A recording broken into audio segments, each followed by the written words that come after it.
안녕하세요. 호주 곰탱이입니다. 오늘은 호주 정부가 탈리도마이드의 비극에 대해 공식 사과한 소식을 전해드리려고 합니다.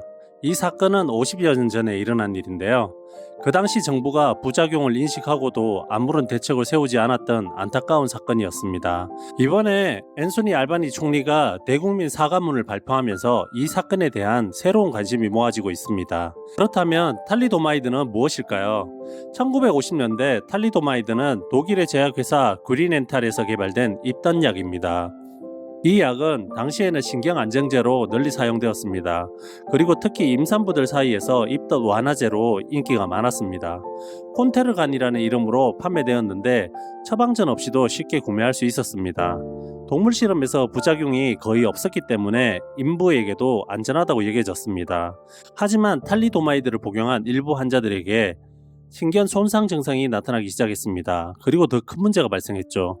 탈리도마이드를 복용한 임산부들이 기형아를 출산하기 시작했던 것입니다. 이 기형아들은 탈리도마이드 베이비 또는 콘테르칸 키즈라고 불렸습니다. 대부분의 경우 사지가 짧거나 없는 상태로 태어났고 생존율도 매우 낮았습니다. 살아남은 아이들도 평생 후유증에 시달려야 했습니다. 탈리도마이드에 의한 기형아 출산은 전 세계 46개국에서 1만여 명이 넘었으며 특히 유럽에서만 8천여 명이 넘었습니다. 하지만 미국에서는 단 17명밖에 생기지 않았는데 약의 허가를 위한 허가 신청서가 FDA에 제출됐으나 1960년대에 부임해 첫 번째 과제로 이 약의 심사를 맡은 프랜시스 켈시는 승인을 거절하였습니다. 그 이유가 켈시 박사는 사람에게는 수면제로 작용하는 탈리도마이드가 동물에게선 아무런 효과가 없는 것을 이상하게 여겨 쉽게 판매 허가를 내주지 않았기 때문입니다. 이후 임신 후 42일 이전에 이 약을 복용하면 100%로 사지가 없든지 사지가 있어도 매우 짧고 손발가락이 모두 없거나 소실된 기형아를 출산하게 된다는 것이 밝혀졌습니다. 그리고 탈리도마이드가 개, 고양이, 렛, 햄스터와 닭에게는 어떠한 독성도 나타내지 않으며 토끼 중에서도 특별한 품종에서만 사람과 비슷한 독성을 나타낸다는 사실이 밝혀진 것은 그 후의 일이었습니다. 그 이후 1962년 마침내 탈리도마이드는 결국 판매 금지되었습니다. 그때까지 이 약으로 인해 전 세계 48국에서 약 1만 2천여 명 이상의 기형아가 태어났다고 전해졌습니다. 이 사건은 콘테르간 스캔들로 불리며 의학사의 최악의 의약품 사고로 기록되었습니다.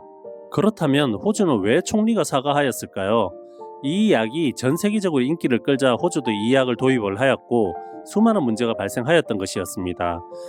그리하여 호주 총리가 1950년에서 60년대에 안정성이 확인되지 않은 입단약을 규제하지 않아 많은 기형아들이 태어났다며 뒤늦게 공식 사과하기로 하였습니다.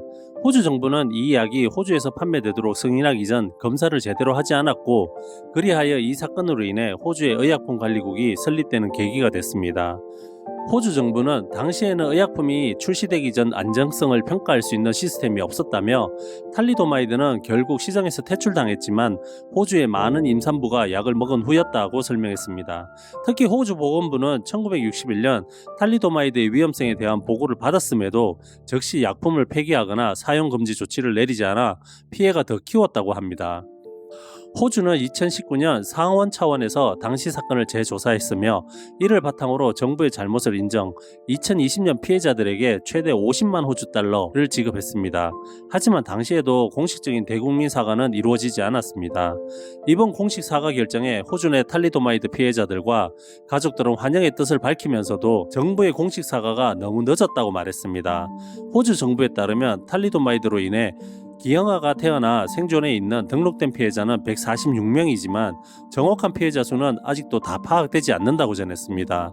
일간 디 오스트레일리안의 등에 따르면 앤서니 앨버니지 호주 총리는 전날 성명을 통해 탈리도마이드의 비극은 호주와 세계 역사의 어두운 장면이라며 생존자와 가족, 친구 등은 수년간 용기와 신념을 갖고 정부의 공식 사과를 촉구해 왔다고 말했습니다.